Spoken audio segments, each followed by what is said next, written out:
ఇష్టం ఎప్పుడు కష్టం అనదు. మన మాట పడిపోయిన వాడిని కూడా లేచి నిలిపేలా ఉండాలి, కానీ పరిగెత్తే వాడిని కూడా పడేసేలా మాత్రం ఉండకూడదు. శిక్షణ లేకపోతే బుద్ధి నిలకడగా, మనసు ఏకాగ్రతగా ఉండదు. ఏకాగ్రత లేకపోతే శాంతి ఉండదు. శాంతి లేకపోతే సుఖం ఉండదు. నువ్వెంత బాగా నటిస్తే అంతమంది మిత్రువులు, నువ్వెంత నిజాయితీగా ఉంటే నీకు అంతమంది శత్రువులు. నీ ఆశయ సాధనలో ఎన్నిసార్లు విఫలమైన సరిదిద్దుకొని మరలా ప్రయత్నించు. కష్టంగా భావించేదాన్ని సాధించడం నేర్పు. అసాధ్యంగా భావించేదాన్ని సాధించడం ప్రతిభ. తన వరకు వచ్చినప్పుడు మాత్రమే మనిషికి బాధ విలువ తెలుస్తుంది. అప్పటి వరకు ఎదుటివారి బాధ చులకనగా కనిపిస్తుంది. అనుభవమే మనిషికి గుణపాఠం. అరుపులు గెలుపు కాదు, మౌనం ఓటమి కాదు.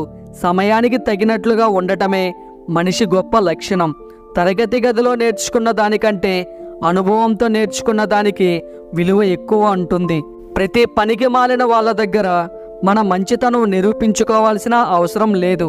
మన అంతరాత్మకు సమాధానం చెప్పగలిగితే చాలు.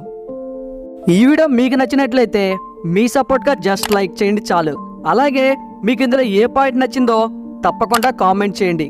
ఇలాంటి వీడియోస్ కోసం ఈ ఛానల్కి ఇప్పుడే సబ్స్క్రైబ్ అవ్వండి. Thank you.